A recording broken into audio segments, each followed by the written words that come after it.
Então, boa tarde, bom dia ou boa noite a todos e todas. Estamos aqui em mais um episódio do IFTalk, dessa vez com um tema de educação, com várias coisas diferentes que a gente vai apresentar aqui, como Pink Floyd, o livro A Revolução dos Bichos, do George Orwell, um pouco de Paulo Freire e outros temas a mais aí que a galera vai introduzir. Bom, então pra quem tá com insônia também, boa madrugada.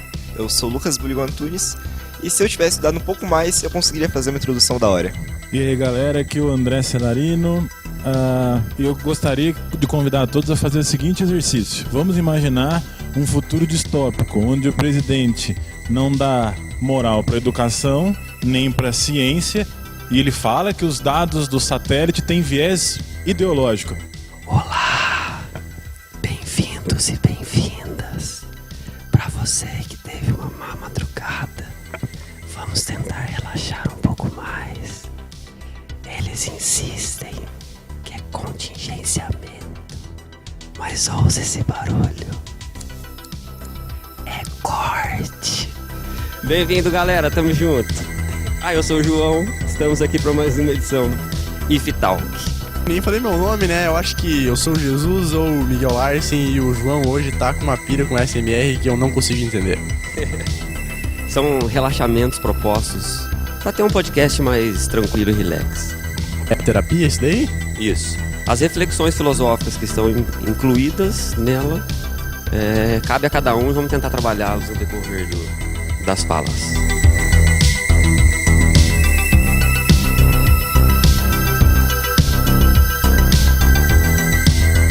Beleza, primeiro vamos dar uma definição do que é educação exatamente.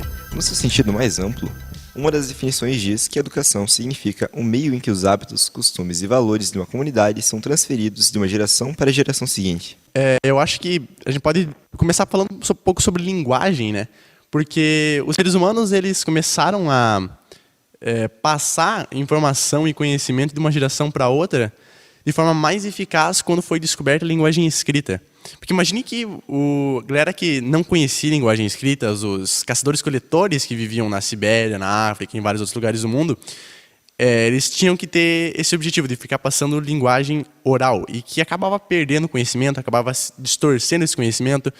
Então, a educação, o ensino mesmo, a passagem de conhecimento se deu quando a linguagem escrita foi criada, né? Para completar, eu lembrei algo agora de improviso, que o papel do fogo na educação também, por mais bizarro que possa parecer numa primeira análise. Porque as primeiras populações perdiam muito tempo, daquele tempo que ele tinha para desenvolver as suas atividades, por exemplo, caçar, comer, digerir, né, um alimento que era cru. A partir da descoberta do fogo, as populações começaram a cozinhar os alimentos e ter muito mais tempo, porque ela cozinhava o alimento, um alimento mais mole para mastigar, para digerir, e elas passaram a ter muito mais tempo para desenvolver outras áreas do cérebro. Então, pode não parecer, estou fazendo uma analogia muito doida aqui, mas a questão do fogo com a educação é importantíssima, porque a partir desse momento que as primeiras populações começaram a ter mais tempo, vulgo, ósseo, para poder pensar. E quando eles começaram a pensar, e aí surgem outras formas de se comunicar, né? A escrita e por aí vai. E mesmo assim, com a escrita, a linguagem escrita ser uma invenção muito antiga, data de 10 mil a.C., 15 mil a.C., mesmo assim, as primeiras escolas, o primeiro tipo de escola, se é que a gente pode considerar assim, que a gente tem registro, é a escola de Esparta. Não tem esse nome historicamente, mas a gente pode associar com aquela ideia de que os meninos, quando eles completavam uma certa idade, pelo menos na sociedade espartana, eles eram levados para o meio do mato e ficavam lá aprendendo técnicas de guerra, técnicas de caça e todo outro tipo de técnica para aprender a se defender. E foi o primeiro também tipo de escola estatal que a gente tinha, porque era a única coisa, né? Não tinha como ter escola privada na época da Grécia Antiga. O capitalismo ainda não reinava nessa época. O capitalismo, nosso querido, ainda não tinha nascido. Querido para alguns. Aproveitando a deixa... Não vai começar a doutrinar aqui de novo, não, hein? Seu ideólogo. A ideia do fogo, eu acho que a gente pode expandir para a técnica em geral, né? Como é que o advento e a utilização da técnica. A técnica eu tento dizer artifícios ou instrumentos da relação humana com o meio, né? Então, ela tem que lidar e dominar esse meio para melhor com ele conviver. E com isso vai desenvolvendo técnicas. O fogo é uma delas. E eu, enquanto a cabeça de físico, consigo pensar outras várias, né? Sei lá, alavanca, por exemplo. Como é que a alavanca tem uma redução de esforço e de força de trabalho que possibilita muito mais o ócio ou esse tempo criativo, né? Algo assim. E para a gente, eu acho que é muito mais pertinente essa ideia, porque a gente está falando de dentro de uma instituição técnica, né? E voltado, basicamente, ou principalmente, para uma formação técnica.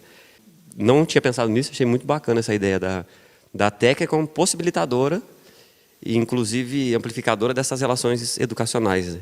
E só mais um detalhezinho também que me veio na cabeça, antes que algum historiador apareça enchendo o nosso saco e dizendo que a gente está falando besteira, a ideia de surgir ali Esparta e referir a Grécia, acho que já traz um outro questionamento sobre as nossas práticas educacionais, né? A nossa história contada é uma história específica.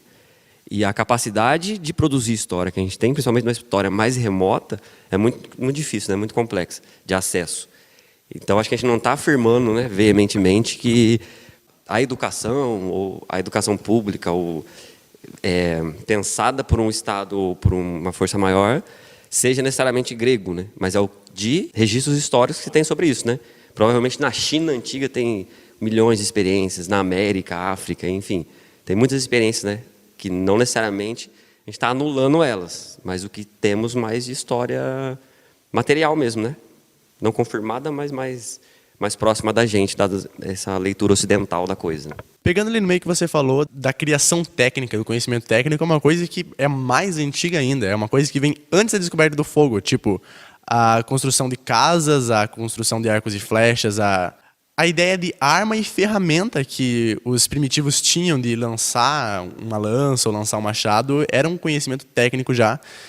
E outra coisa, agora pegando a parte que você falou sobre a questão de ter existido outras civilizações, isso com certeza, tem muitas civilizações na Terra que a gente não conhece, que a gente vai talvez conhecer ou nem mesmo conhecer, porque o mundo vai acabar antes, e olha só eu falando de fim do mundo de novo. E agora, só um adendo, agora com o desmatamento na Amazônia, a gente vai conseguir conhecer essas tribos que não têm contato. Olha que coisa maravilhosa, né?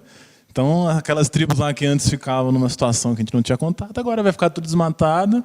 Mesmo com o satélite tendo um viés ideológico, a gente vai conseguir conhecer esses novos costumes, essas tribos que não são novas, mas que estão lá sem contato com o homem. Olha só que beleza, né? Vamos conhecer novas tribos. Viu? Uma pergunta, a gente vai colocar limite para as piadas ou tá valendo tudo? Pesado. Hoje tá um pouco mais pesado aqui do outro episódio, hein? Bom, mas voltando ao assunto sobre como a sociedade influencia a educação, é interessante pensar sobre o nosso sistema atual de educação. Como que é organizado as carteiras, por exemplo, nas salas de aula, onde um fica de costas para o outro e todos olhando para o professor. Isso surgiu bastante lá por volta da Revolução Industrial, quando a escola precisava formar operários e não necessariamente pessoas pensantes. E por que, por exemplo, a gente não tem aula de música ao invés de física? Porque a física... Ei! Porque a física se torna mais importante que a arte ou algo assim. E muitas vezes as matérias humanas ou artes, elas são menosprezadas pelas pessoas. Não, e nesse sentido, eu acho bom você ter tocado nesse assunto da também o impulso que a Revolução Industrial dá para a educação, né? Mas que é aquela questão do tempo que a gente estava falando, né? De produzir de forma mais automatizada. Mas esse ponto que você tocou é interessante. Até hoje, e aí eu acho que é uma provocação, algo que eu quero que todo mundo fale, eu tente se posicionar, embora ninguém tenha uma resposta ainda, né, concreta. Que até hoje a gente usa ainda esse esquema, né? A gente usa o professor na frente, fileiras, a gente está meio que educando, é uma educação em massa, na realidade. A gente põe em fileira porque para caber mais, né? E por que as aulas são em 50... Aqui a gente ainda não tem o sinal, nem nada, né? Mas na maioria das escolas tem um sinal que marca a passagem de uma aula para outra. Aquilo está marcando o turno dentro de uma indústria, né? Então a escola ainda bebe muito dessa fonte lá da Revolução Industrial. Educar muito e educar em massa. Mas hoje, como é que a gente poderia fazer diferente? Essa é uma discussão que a gente pode deixar um pouco mais para o final. Mas a gente pode ir pensando assim, o que será que a gente consegue mudar? Porque a gente já não está mais na primeira, a gente está talvez numa quinta revolução industrial, né? Você disse aí sobre o nosso sistema de ensino atual, né? E normalmente a gente trata o sistema de ensino que eu acabei de falar, que muitas vezes as pessoas nem pensam que é um sistema de ensino, o sistema de Esparta. Será que, na verdade, esse modo arcaico de 3.000, 4.000 anos atrás não pode ser até mais eficaz em ensino e criação da personalidade crítica de uma pessoa do que o próprio método da Revolução Industrial que surgiu 4.000 anos depois do método de Esparta? Bom, o principal ponto desse modo não é formar cidadãos com pensamento crítico, mas sim, como a gente disse, operários, né? Então, eu até creio que sim, isso.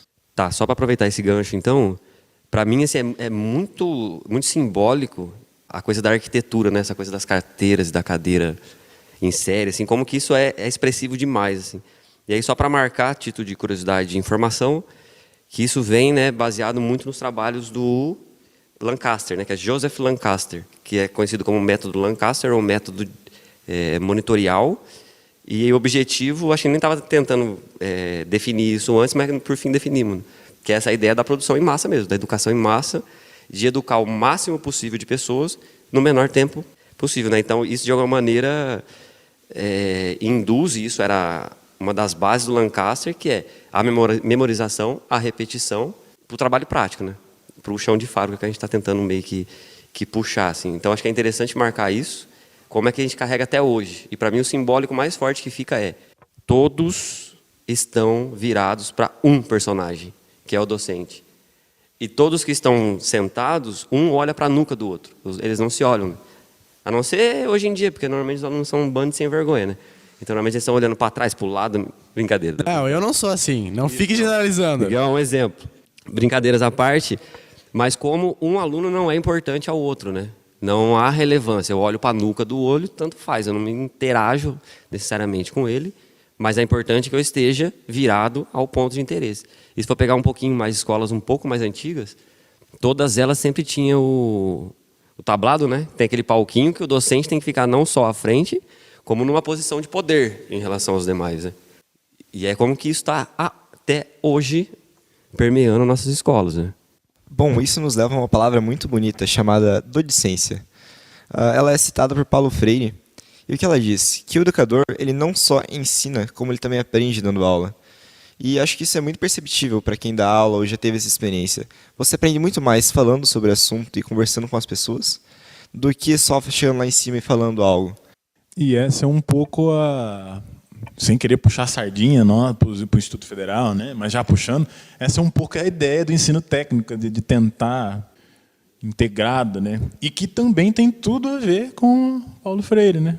Tem tudo, apesar das pessoas desconhecerem, mas tem tudo a ver com Paulo Freire, que é de tentar ao máximo adaptar realidades locais, usar prática e tentar fazer com que o aluno seja ele um objeto ali também gerador de conhecimento e não só naquela posição passiva de receber aquela aula teórica maçante do professor, né?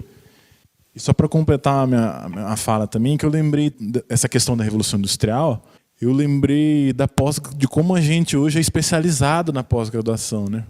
Porque o PhD é doctor, um filósofo, né? Então, doutor em filosofia. Então, você não era doutor em geografia, doutor em física. Você era doutor em filosofia, era uma formação muito mais ampla. Mas por quê? Porque existia um tempo para acontecer essa formação mais ampla, né? Vai falar hoje para a CAPES, para a CNPq, que você vai ficar 10 anos fazendo o teu doutorado para ver o que ela vai... Aproveita enquanto elas existem. Possível. É a forma mais barata que a gente tem hoje de se fazer uma escola, talvez. Eu não sei se vocês podem apresentar modelos, mas vamos supor que você tem um modelo de ensino que seja extremamente eficiente para a formação crítica e até mesmo profissional do aluno, as duas. Isso seria muito interessante, se existisse. Só que a questão é que nem todos os lugares do mundo podem fazer isso. Claro, os lugares que podem, fazem, estão aí gerando cidadãos críticos. Eu imagino que lugares como Finlândia, Alemanha, esses países extremamente desenvolvidos tenham esses novos métodos de ensino. Só que e nós, que não temos dinheiro, que precisamos formar o pensamento crítico do aluno, como faríamos isso sem dinheiro? Como faríamos isso sendo um país pobre ou emergente, né? Vou só dar alguns dados, que mesmo com toda essa nossa dificuldade, que é clara, né? Essa dificuldade que a gente tem. E eu acho que também é uma dificuldade cultural, principalmente quando a gente for falar por exemplo, de sala de aula invertida. Mas depois eu falo mais para frente. Tem um texto do Nexo Jornal que fala das pontuações de alguns países numa prova que é o PISA, né? Que é um Programa Internacional de Avaliação de Alunos. Então tem uma média lá, então esse site, o Nexo, né? Então ele pontua lá os países da OCDE, incluindo a Alemanha, Itália, países aí desenvolvidos, e junta a média do Brasil, a rede privada do Brasil, a rede estadual, a rede municipal e a rede federal do Brasil. Então eu não vou ficar falando número, porque senão fica um porre, né? Mas as médias em leitura e matemática e ciência da rede federal, nossa, são superiores aos dos países da OCDE, né? Então, dentro dos países da OCDE, está aqui uma Alemanha que joga a média lá para cima, né? Então, mesmo ainda com toda essa falta de dinheiro, a gente ainda tem alguns núcleos de que a gente consegue avançar, né? Por outro lado, a gente vê o desempenho das redes estaduais e das redes municipais que sofrem muito mais com falta de estrutura. Não vou nem falar da questão de remuneração de professor, que eu acho que não vem ao caso, né? Que aí esse reflexo se dá na nota dos alunos, né? Mas voltando naquela minha questão, por exemplo, eu queria falar de sala de aula invertida. Que eu vi um projeto, inclusive no Instituto Federal, acho que de Ivaiporã, que eles usavam essa metodologia. O que é sala de aula invertida? É você inverter o processo educacional. Então, o aluno vai para a sala de aula já tendo contato com o conteúdo, e a gente chega na sala de aula só para atividades práticas, tirar dúvida e resolução de exercício. Então você inverte, né? O aluno ele aprende o conteúdo, ou pelo menos tem um primeiro contato com o conteúdo na casa dele, e depois vai para a sala de aula só para poder tirar dúvidas. Mas aí essa é uma questão cultural. Por exemplo, na Finlândia não tenho dúvida que isso daria certo, com uma sala de aula com 8 alunos, com toda uma estrutura. Vamos pegar a nossa realidade aqui, por exemplo, de uma escola estadual com 40 alunos. Como é que a gente faz sala de aula invertida? Onde muitos alunos sequer sabem o que é podcast, sequer têm acesso, né? Que isso é o mais grave. Saber não é o problema. O problema é não ter acesso, né? Então, como é que a gente inova, pegando o que o Miguel falou, como é que a gente inova sem grana, sem dinheiro? Como é que... Isso eu acho que ninguém tem a resposta, claro, né? Mas a gente pode ir arranhando algumas coisinhas. Isso daí, professor, é muito cultural mesmo, como você disse, porque não... Primeiro, precisa do engajamento do aluno em ir para a sala de aula com a preparação, com o que você falou, né? Estuda em casa e faz as dúvidas, as perguntas para o professor em sala de aula. Isso depende muito do aluno. Se em escolas estaduais e municipais hoje, o aluno nem mesmo faz as tarefas de casa ou nem mesmo faz os trabalhos que tanto valem para a nota dele no final do bimestre, imagina se quiçá estudar para discutir em sala de aula. Isso não é por falta de acesso ao conhecimento, porque 92% dos lares brasileiros têm um telefone móvel, têm um celular, um smartphone. Então, eu imagino que pelo menos uns 60% da população brasileira poderia ter acesso a esse conhecimento, poderia pesquisar, inclusive porque hoje a gente tem diversas mídias para ensinar. Uma delas é o YouTube, e tem a própria Khan Academy na internet, que é gratuita, e lá você tem praticamente todo o conteúdo do ensino médio, ensino fundamental e etc. Mas tem também um fator que é qual a motivação do aluno para estar aprendendo aquilo. Acho que muitos professores ou alunos já ouviram, por exemplo, por que eu estou aprendendo isso? E muitas vezes a resposta é, você vai precisar para o vestibular ou para o mercado de trabalho. E se a gente expandisse a resposta, achasse realmente um motivo muito bom para o aluno estar aprendendo aquilo e que ele quisesse estar aprendendo aquilo? E não só uma simples resposta como você tem que aprender isso, vá lá e passe. E muitas vezes isso fica simplesmente no ar. Ninguém nem responde para o aluno e ele tem que tentar procurar isso sozinho. Então, ele não vai ver motivos para ficar estudando se para ele aquilo não tem nada que ele vai ganhar com aquilo ou ele vai usar. Isso causa uma absurda falta de desinteresse para o aluno. Tipo, aqui no IFPR a gente só tem, infelizmente, um curso técnico, né? Que é o de técnico informática. Só que muitos alunos que nem querem engajar nessa área, nem mesmo na área de exatas, vêm para o Instituto Federal mesmo assim, por causa da qualidade de ensino. Então você vê esse contraste, tipo, de pessoas que são, às vezes, da área da biologia, pessoas que são das áreas das humanas, de artes, de geografia e história, que está estudando exatas. E isso porque a gente tem um ensino específico, né, aqui no IFPR, mas mesmo assim nas outras escolas. Se eu sou uma pessoa que é de humanas, por que você está me obrigando a aprender física? Por que você está me obrigando a aprender química? Da mesma forma que uma pessoa que é da área da física, que gosta de física, fica sendo obrigado a desenhar nas aulas de artes indiretas. Só para não perder, então, que você acabou adiantando um tópico bom e atual também, né? Que é a danada da BNCC, né? A Base Nacional Curricular Comum, que está aí, já aprovada, E um pouco da ideia é essa, né, de ir nos tal dos itinerários formativos, de que no ensino médio o aluno teria essa flexibilidade. Mas eu acho que nisso a gente volta, se possível, ainda mais para frente. Eu só queria complementar essa discussão, que eu acho que a desestrutura social que a gente tem é além da estrutura educacional, assim, enquanto escola, né, ou enquanto plano de educação nacional. Mas a desestrutura familiar e a desestrutura social mesmo. Assim. Porque a quantidade de alunos, ainda hoje, que frequenta a escola pública e que no contraturno tem que trabalhar, tem que ajudar em casa, tem que contribuir com a renda, ou casos mais drásticos ainda de que a escola normalmente é fonte para ter alimentação fixa durante o dia, a não ser a merenda, ele não tem nem o alimento, o sustento da família. Com formas de trabalho cada vez mais precárias, as intermitentes, as sem direitos. Então, acho que é muito difícil, né? Principalmente para a gente aqui de dentro do Instituto, assim, que vê essa estrutura, pensar uma saída ou tentar achar qual é o foco do problema mesmo na coisa, se é essa escola tendendo ao sucateamento, se é esse desinteresse do aluno que mesmo tendo acesso a tanta informação, talvez não seja esse conhecimento, né, mas informação ele consegue de alguma maneira. E paralelo com isso, a tradição familiar, que normalmente é de baixa escolaridade, de baixo estudo, a condição econômica e social, né, de ter que correr atrás. Né. É difícil para a gente. Como é que a gente exige, né, e cobra de um aluno nessa condição de que consiga? Para mim vai cair naquelas coisas meio Luciano Huck, sabe? Não, quem quer consegue, meritocrático, é o seu esforço, tem madrugada para quê? Vai dormir. Né? Isso é muito fácil para quem está numa escola particular, tem acesso à cultura, vai em museu, vai em teatro, tem cinema. Então é muito difícil, assim. E a gente vive, acho que, num país que amplifica, né, e apresenta isso de uma maneira tão drástica, assim, que é muito difícil, muito difícil. Mais uma só, no embalo. Na pergunta inicial do Miguel, de como fazer isso no Brasil, né? Que o André acho que respondeu em partes, trazendo a coisa do Instituto, né, que eu acho que é perfeito. Eu vou só dar uma compartilhada, tem uma experiência em São Paulo. Aí, de novo, tem que tomar cuidado para não cair naquela coisa tá vendo? Eles são guerreiros e eles construíram porque eles conseguiram. Porque tem todo um contexto envolvido. É uma escola que fica do lado da USP, em São Paulo, ali perto do Butantã.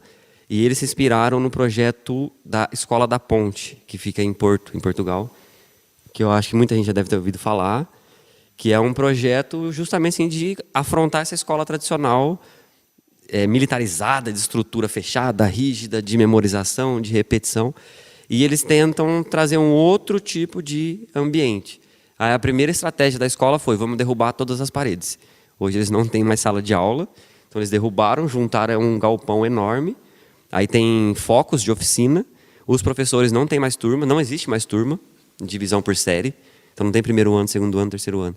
Eles pegam um gap, né, um intervalo de idade, e esses vão ficar junto. Os professores são meio que monitores que vão vagando e contribuindo com os grupos. Os mais velhos vão se tornando monitores para os mais novos. Então a convivência é geral. E aí eles não trabalham com currículo como o nosso, mas trabalham no currículo basicamente temático, né? Que de novo remete ao danado do barbudo, do veinho Freire. Né? Da ideia de trabalhar com os temas e não com o currículo. Que o currículo venha dos temas. Se um grupo levantou uma temática, a obrigação do grupo, e aí mais ainda do docente e do professor, é como a minha disciplina e as demais disciplinas contribuem para analisar e ler esse tema. Né? Por exemplo, o tema das queimadas, já que está acontecendo recente, das queimadas em Quedas do Iguaçu. É um tema de tamanha complexidade, assim, tão difícil, que tem tanta área que pode ajudar, né? A biologia, por que determinadas épocas, a geografia, por que em períodos mais secos ou menos secos, o que influencia os períodos secos, mais secos, massa de ar. O mundo é vasto, né? A gente que racha ele em disciplinas e quebra nas caixinhas. E eu acho que essa escola, não vou conseguir lembrar o nome agora, mas só da Escola da Ponte já fica essa referência boa também, né?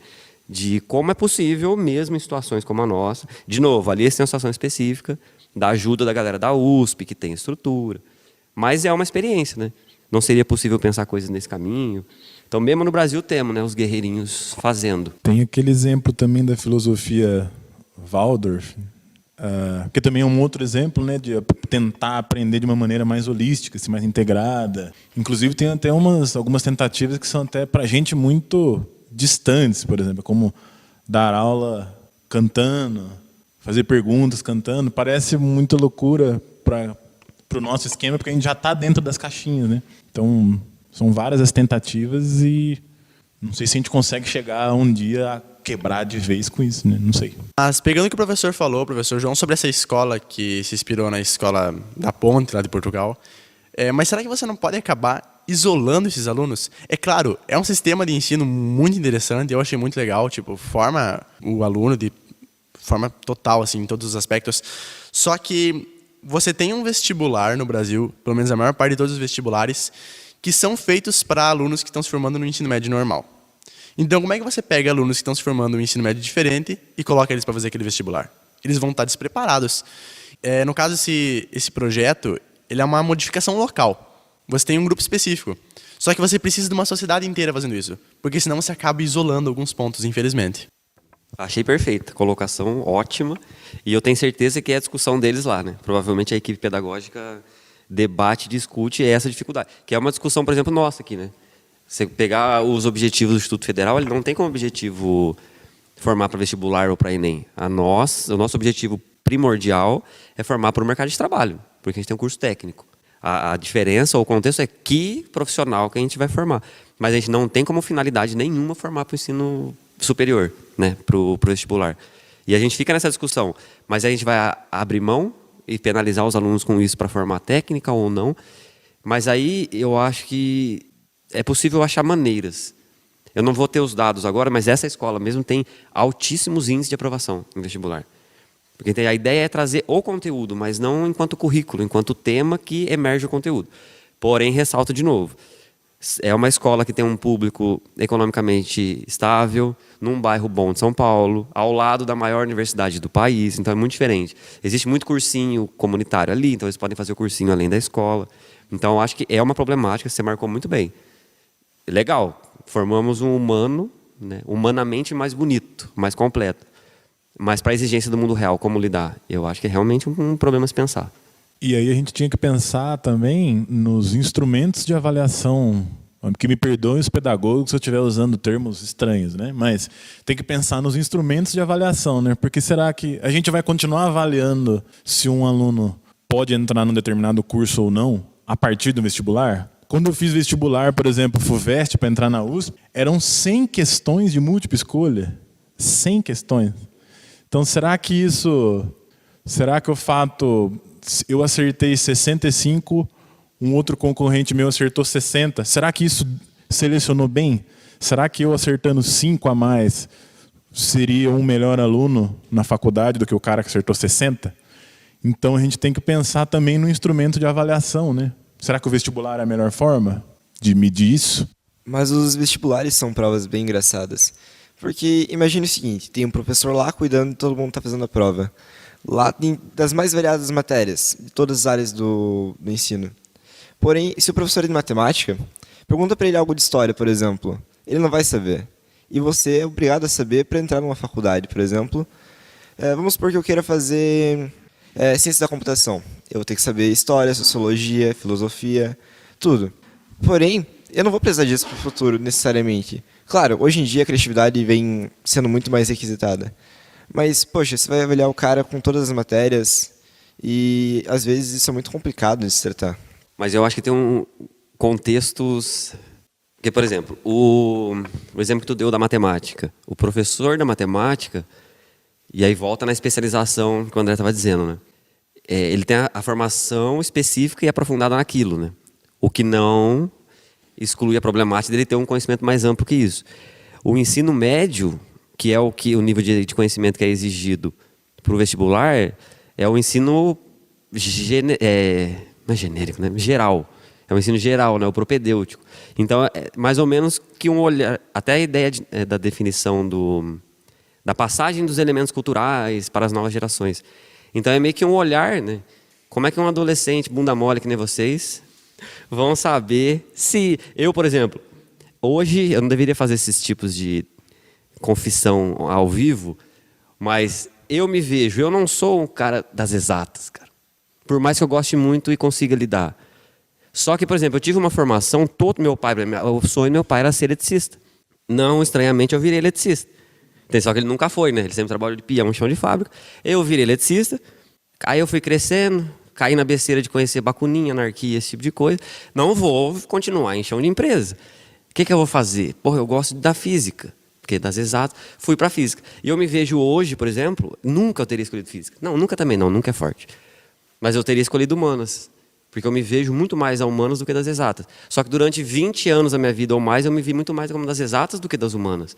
Não ia humanas para mim, porque eu tive uma formação de machinho escroto, né, que normalmente vai rechaçar esse tipo de conhecimento. Assim.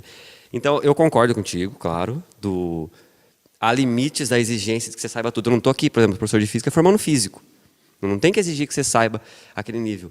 Mas eu acho que é até uma democratização do conhecimento para vocês. Tipo, ó, você tem isso. Esses são os olhares superficiais. Aonde tu vai se apegar? Né? Aonde eu quero me aprofundar? Aonde eu não quero? Então, acho que em alguma dimensão tem algo de positivo, né, nessa...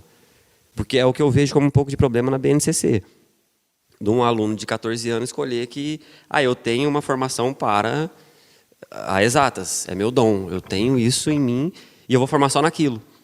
Né?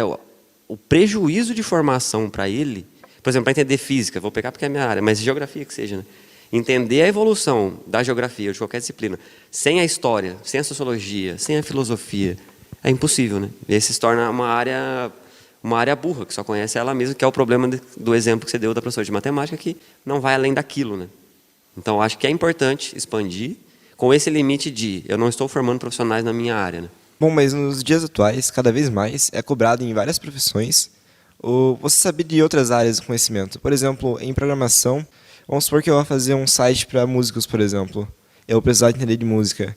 Ou um médico, ele também vai precisar saber filosofia e sociologia para saber, será que eu trato esse paciente de tal jeito ou não? E muitas pessoas simplesmente ignoram isso. E isso é um grande problema no mercado de trabalho hoje em dia, na formação e em tudo.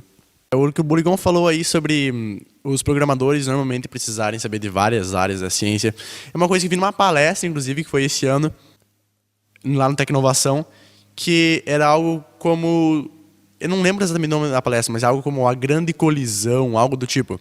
Que falava sobre o momento em que em que o programador ele ia acabar precisando saber de todas as matérias que existem, porque um programador, ele não... Claro, ele abrange só a área da programação. Só que vamos supor que um biólogo te pede para fazer um site que tem a ver com biologia. Você vai precisar estudar sobre aquilo. Então, é uma formação profissional que o programador tem que se preparar para conseguir pegar várias dessas matérias, pelo menos um pouquinho. E como fazer isso? Como você ensinar para uma pessoa que aprende informática a estudar música, estudar arte, estudar português? E aí que é a quebra de paradigma que a gente está conversando aqui hoje, né? De tentar mudar um pouco isso. Porque é o que o João estava falando também. Como é que o João deu exemplo dos alunos, 14, 15 anos, né, no novo itinerário formativo, se eles têm capacidade de decidir ou saber aquilo que eles vão mais usar. Mas eu acho que eu vou mais até além. Eu acho que um universitário, talvez até alguém que está no mestrado, no doutorado, talvez também não tenha essa compreensão. Né? Eu mesmo, na minha graduação, quando eu fiz cálculo, eu fiz estatística, eu fiz física. E naquele momento quando eu estava fazendo, eu falei, cara, quando eu vou usar física e estatística? Foi tudo que eu usei. No mestrado e doutorado. Física, por causa de nada, viu? Das datações. Né? E a estatística, que eu sempre brinco. Brinco não, é uma realidade. Né? Que a matemática e a física são dois instrumentos da geografia. Ciência mesmo é geografia. Então elas são instrumentos para uma ciência maior, né? Você me roubou essa piada, viu? Já fica a marcação aí, Carbone. A matemática é só o martelo. Só que o martelo, ele vai formar uma máquina e a máquina vai ajudar a formar outra coisa. No caso, a matemática ajuda a formar a física e a física ajuda a formar outros instrumentos, como até os aparelhos de ultrassom que são utilizados em hospitais por médicos, não é? Mas quem seria a foice? Não comecemos com doutrinação, por favor, senhor Lucas. Ficar um pouco não vamos doutrinar ninguém.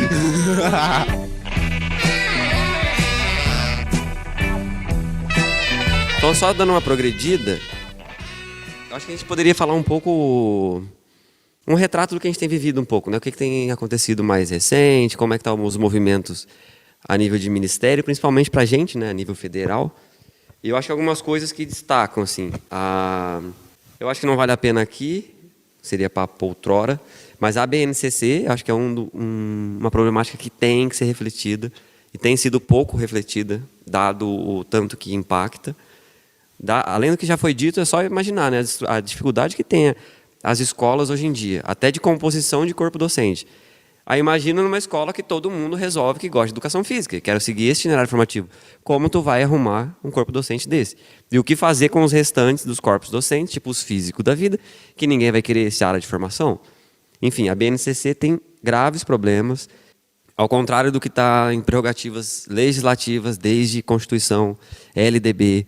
Esse tipo de lei tem que ser debatida e tem que ser conversada em fóruns e em congressos, o que não tem sido feito, ou pelo menos de maneira muito superficial, né? E o que começou a ser feito de maneira bem, assim, vamos dizer, embrionária, pelo próprio, vou citar de novo, o próprio Paulo Freire lá no governo João Goulart, né? É ali que começa a ter alguma preocupação com legislação, né? E desculpa só talvez fazer uma digressão, mudar um pouco de assunto, só para encerrar um pouco esse assunto, Paulo Freire, com dados, assim, porque a gente questiona, né, a classe política costuma falar um monte de besteira sobre ele, e a gente não para pensar na relevância, né? Eu estou com um texto aberto aqui na minha frente também do Nexo Jornal. Ele lista, através do Google Scholar, quais são as obras que foram mais citadas, né, na área de humanas. E o Paulo Freire aparece aqui em terceiro com 72 mil citações, de 60 até 2000. Isso internacionalmente ou nacionalmente? Internacionalmente. Da hora. E ele é usado também em países comunistas, como Estados Unidos, né? Então, é bom que fique claro, né? Porque a gente fala muito de doutrinação. Então, ele é o terceiro a ser mais citado, com 72 mil citações. É lógico, alguém um pouco mais antenado vai falar, mas citação não quer dizer que você pode estar citando e falando mal. Beleza, mas ainda assim é um volume de citações muito grande. Principalmente se a gente pensar para quem ele perde. Ele perde para duas outras obras. Uma delas, a primeira, a mais citada, que é a Estrutura das Revoluções Científicas, do Thomas Kuhn, e a Difusão das Inovações, de um autor chamado Everett Rogers. Então, peraí, né? Existe alguma relevância. E isso que você estava falando, né, da BNCC. Alguém teve que começar esse trabalho, vamos dizer, esse trabalho sujo. Quem começou? Quem, assim, a gente fala, é difícil a gente dar um nome, né? Mas uma das pessoas que começou a mexer com isso é o Paulo Freire, né? Então, às vezes, antes da gente sair falando coisas sem conhecimento, sem estudar, seria importante se a gente fizesse, por exemplo, como o Lucas Buligon aqui, que foi lá, está com curiosidade, vou lá e pego o livro, eu quero ler esse cara, antes de simplesmente falar que é uma, né, para não citar palavras de baixo calão, né? Mas alguém começou esse trabalho da BNCC, e é importante a gente recuperar isso hoje, porque talvez eu não sei se é o caminho que a gente gostaria que estivesse tomando. Pegando esse negócio aí que o professor André falou, é realmente algo que a gente tem que considerar. Tipo, o que a gente quer criticar, o que a gente quer argumentar contra, a gente precisa saber. Ah, beleza, mas eu odeio o comunismo, eu odeio Marx. Porra, vai ler Marx.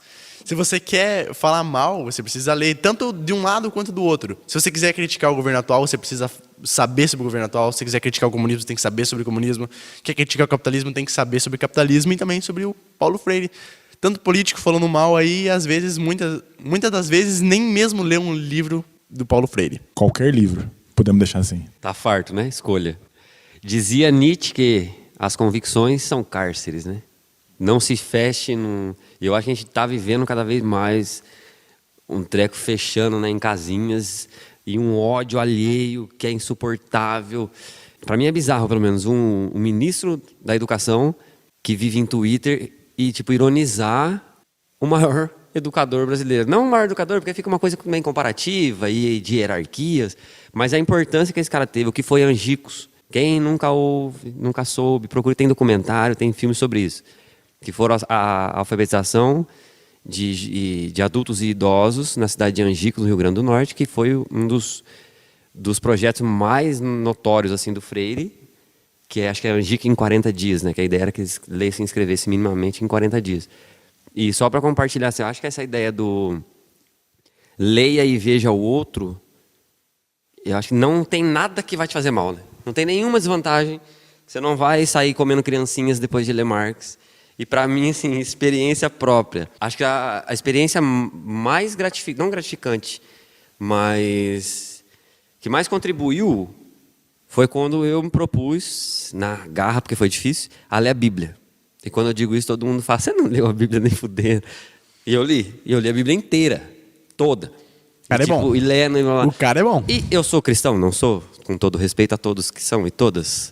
Mas assim, eu pessoalmente não sou, isso não me impede em nada de entender e compreender aquele elemento histórico que é a Bíblia, um dos livros mais importantes.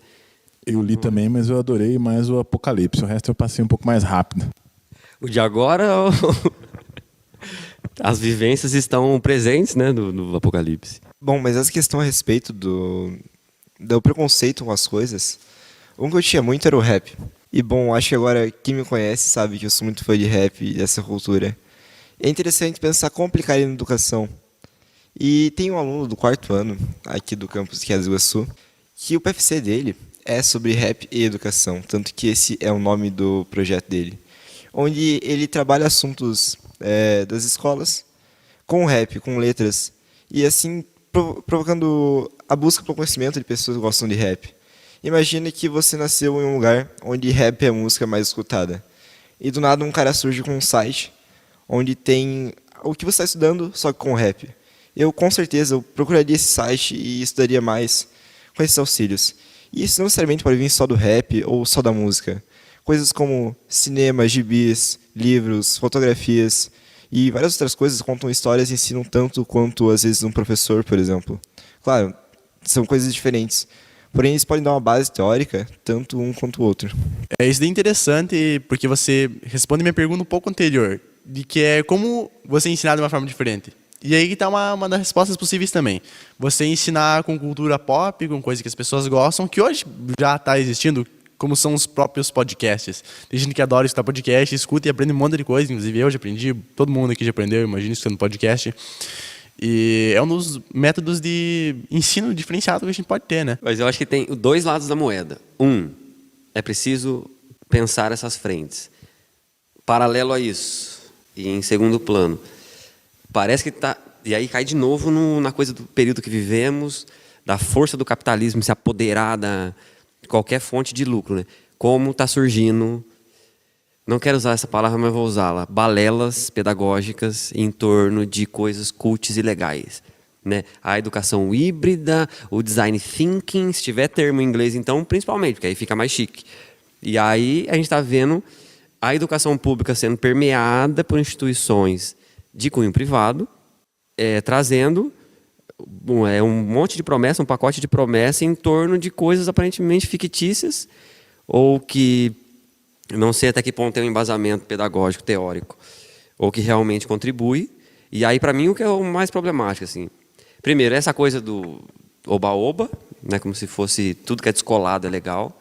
E eu me lembro muito do Saviani, que é um dos autores também, acho que ao lado do Freire, um dos mais centrais no Brasil, assim, que ele era, né, um dos que mais debatia assim, a coisa do conteúdo.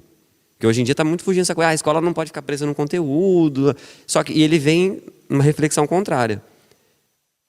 Levar o conteúdo às classes trabalhadoras é levar justiça social a elas. Eu não posso negar o conteúdo a elas. Não tem que... Não o conteudismo, o que é diferente, mas o acesso ao conteúdo, né?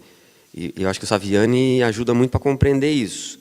Porque está virando uma coisa de criticar o conteúdo para criar um monte de oba-oba descolada, como se isso necessariamente fosse...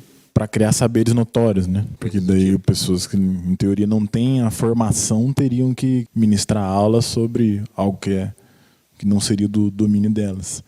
Mas pegando essa frase, é algo que a gente deixou passar, que o Miguel falou lá no começo, a questão da escola estatal, né? Do papel do Estado na educação. Se liga muito ao que você está falando.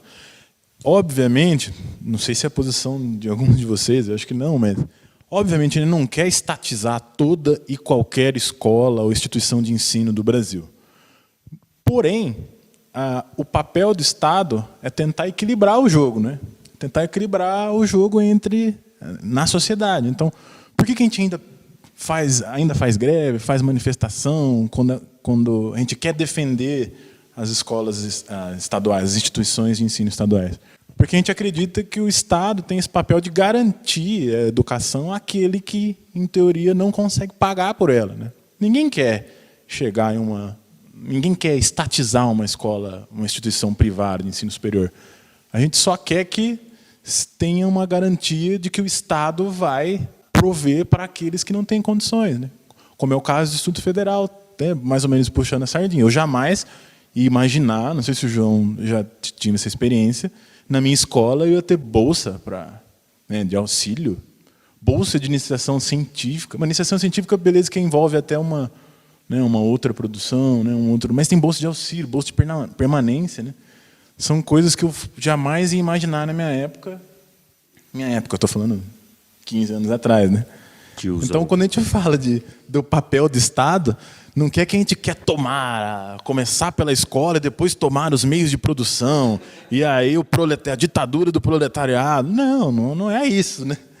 A gente quer que o Estado garanta para o maior número de pessoas um acesso à educação de qualidade. Porque a gente quer que as desigualdades sejam diminuídas, né? Ou pelo menos ali arrefecidas, né? Mas não maximizadas, como vem acontecendo muito nos últimos 5, 6 anos. Mas o Paulo Freire já dizia que um dos deveres do oprimido, quando começar a vencer o opressor, é não se tornar um, mas sim não deixar isso acontecer. Então, não deixar uma classe começar a oprimir a outra. É claro que ele fala isso de uma forma muito mais bonita e talvez entendível, mas isso ele fala no Pedagogia do Oprimido, e é muito interessante que todos leiam esse livro. É isso que o professor André falou sobre as escolas estatais. Eu acho que, por enquanto, a gente está em um equilíbrio interessante, pelo menos no Brasil, de quantidade de escolas estatais e quantidade de escolas privadas. Porque eu acredito que ambas tenham problemas. Em primeiro lugar, vamos supor que você viva em um lugar distópico onde o Estado tenta te controlar. Claro que é distópico, né? Onde o Estado tenta te controlar. Qual seria o melhor meio de controlar você, se não pelas mídias e pela educação? E se esse Estado estivesse tentando manipular você? Então, se você tem outros meios de ensino, não exatamente pagos, tipo, como o exemplo das escolas privadas, mas, por exemplo, a própria Khan Academy, que é privada, é de uma empresa, de uma pessoa e não é do Estado. É uma outra perspectiva. Só que as escolas privadas também acrescentam esse problema. Porque como são privadas, são pagas, elas tentam visar o lucro. Isso é um grande empecilho para a educação. Por que é um grande empecilho para a educação? Como que a escola privada ela vai buscar lucro? Ela vai tentar obter números melhores, estatísticas melhores. E como é que ela faz isso? Não criando aquele aluno que a gente precisa, o aluno com um pensamento crítico. Então a gente volta lá para a era industrial, para a primeira revolução industrial, do aluno que só está estudando para ser um profissional e para passar em vestibulares, né? E aí a gente vê até uma diferença de capacidade financeira. Por exemplo, a Unicamp, Universidade Estadual de Campinas, ela construiu lá um centro que tem um acelerador de partículas. Como é que uma faculdade privada teria condições de bancar um acelerador de partículas? Isso é quase, né, uma utopia. Então, Assustador. Nesse sentido, tem que ser o Estado mesmo, porque ele vai pegar um imposto que a gente contribui, que todos nós contribuímos, e vai investir nisso, né? Infelizmente, a iniciativa privada, no Brasil, não tem capacidade de fazer ciência como a escola, os institutos de ensino superior conseguem, né? Isso está bem anotadinho aqui o que eu vou falar agora. Eu até anotei, sabia que a gente ia chegar nesse ponto. Que era que se você tivesse, por exemplo, numa realidade que é em alguns países, né, de apenas escolas privadas, como é os Estados Unidos, eu acho que os Estados Unidos deve ter alguma escola pública, mas pelo menos a maior parte das faculdades de graduação, assim, universidades são privadas. Que você pode acabar suprimindo algumas ciências e alguns dados do avanço científico. Porque como realizar avanço científico em uma escola privada? Você precisa de financiamento. A empresa vai te financiar para você desenvolver aquele negócio. Mas vamos supor que você tem uma área da ciência que não crie lucro para a empresa. Quem que vai financiar aquilo lá? Aquela área da ciência vai ficar ali parada por quanto tempo? Porque a gente pode até ver que tiveram marcos do avanço científico na história, que foi o século XIX e o século XX. O século XX, os principais acontecimentos que fizeram ocorrer os avanços científicos foram as guerras mundiais. No século XIX, você teve muito avanço da mecânica, da elétrica. Por quê? Porque as empresas precisavam de mecânica e elétrica.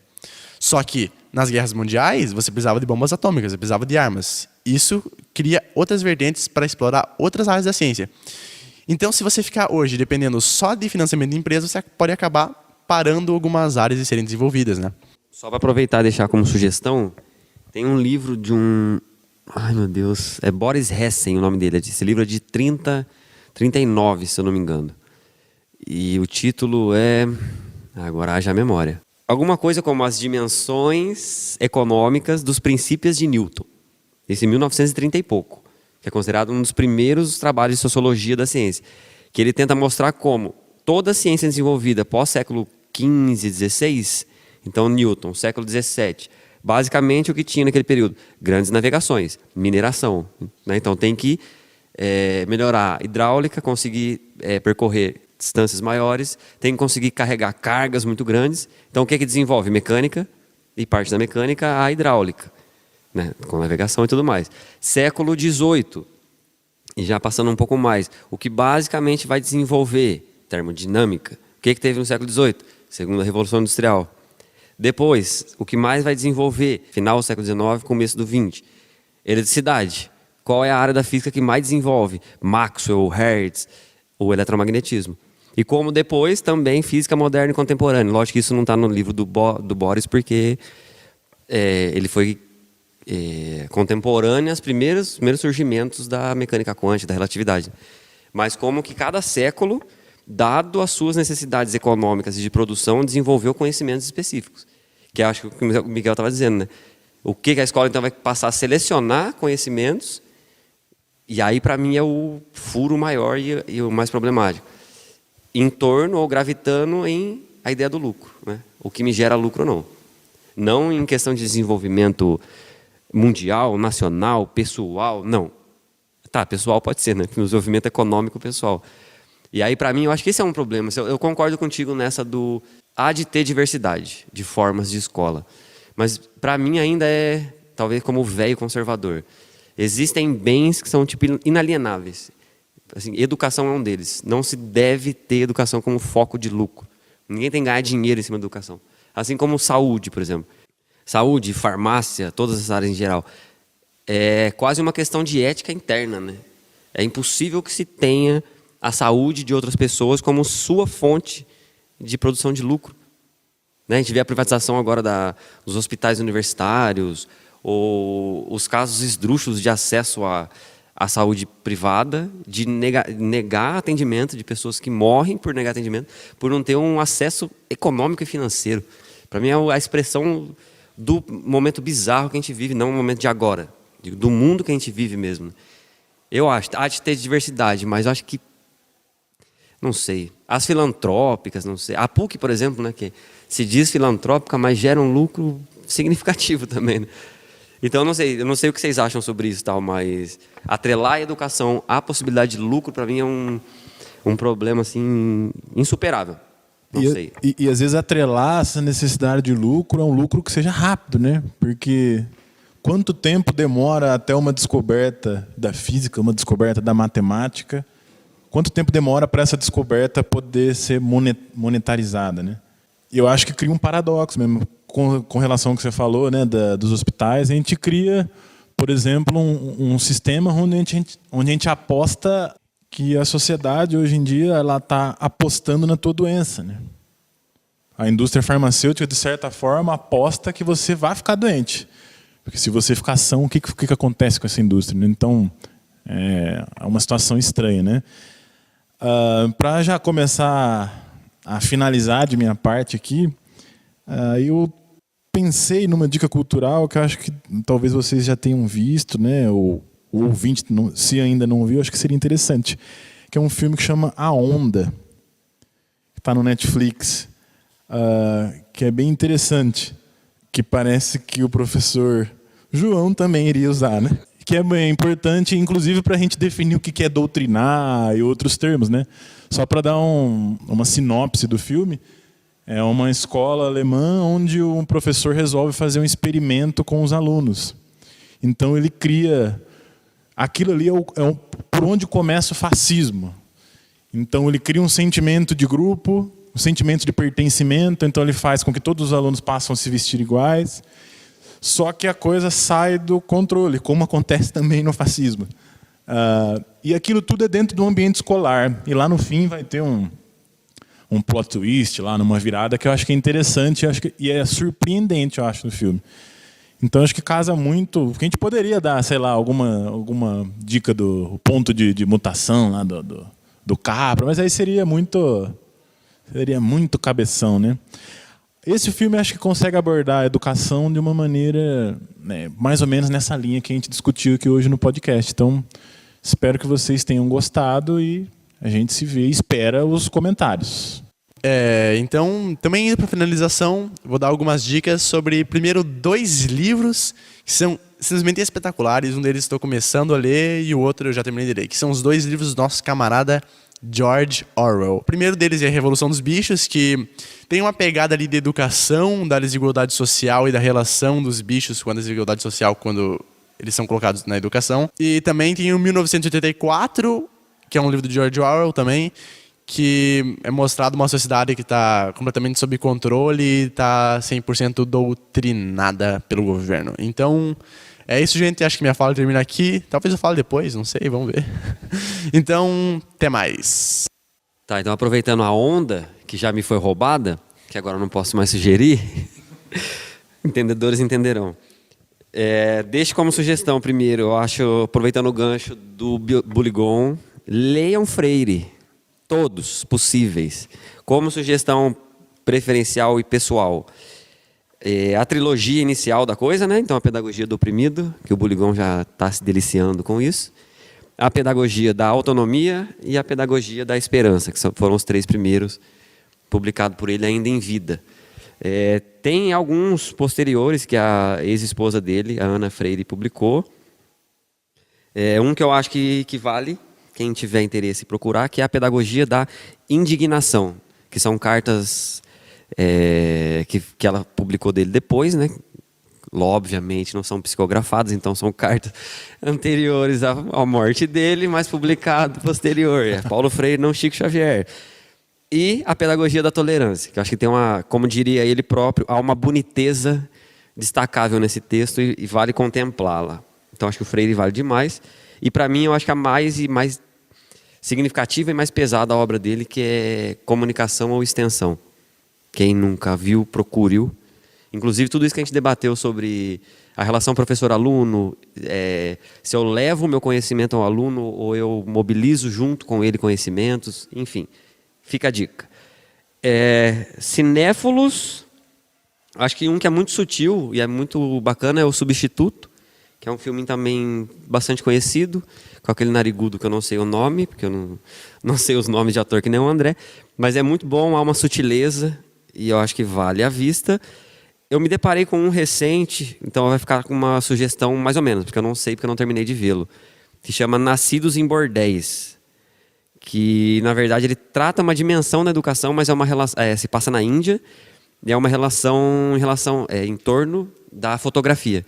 Como que a fotografia conseguiu mobilizar uma comunidade e tudo mais. Enfim, esse eu não vou me adentrar porque eu ainda não terminei. Convido-os a ver junto comigo. E, por fim, reforça a sugestão que foi dada em relação ao trabalho do Jonas, do 4º ano. Acho que é um baita trabalho. O orientador dele é destacável. Um professor de física magnífico. O melhor de física desse campus. Tenho certeza que é o melhor professor de física do campus Queda do Iguaçu. Tenho certeza. E único. Talvez ele seja o segundo porque ele perca para ele mesmo. Mas de alguma maneira ele continua ganhando, porque é relativo. Mas enfim, nessa toada, eu acho que um também bem conhecido, Sessão da Tarde para os mais velhos sempre passava, que é Os Escritores da Liberdade, que se passa numa periferia norte-americana, e como que a escrita e a linguagem possibilitou o resgate daqueles jovens. Então, é mais hollywoodiano, mas ainda propõe reflexões interessantes. Então, Escritores da Liberdade. Fica a dica. Então, acho que por mim é isso, meu povo. Forte abraço. Bom, da minha parte, eu tenho uma palestra chamada Que Tipo de Educação Queremos Mesmo? Do Jamerson Mâncio. Ela vai estar disponível no link abaixo e eu recomendo muito que vejam ela. E também eu tenho uma recomendação musical, que é Another Brick in the Wall, principalmente a parte 2 do Pink Floyd. É uma música que trata muito bem sobre isso, tanto a letra quanto o clipe. E eu recomendo que escutem.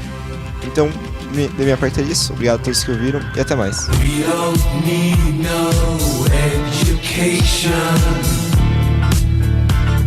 Oi, eu sou o Matheus e eu fiquei em silêncio o podcast inteiro.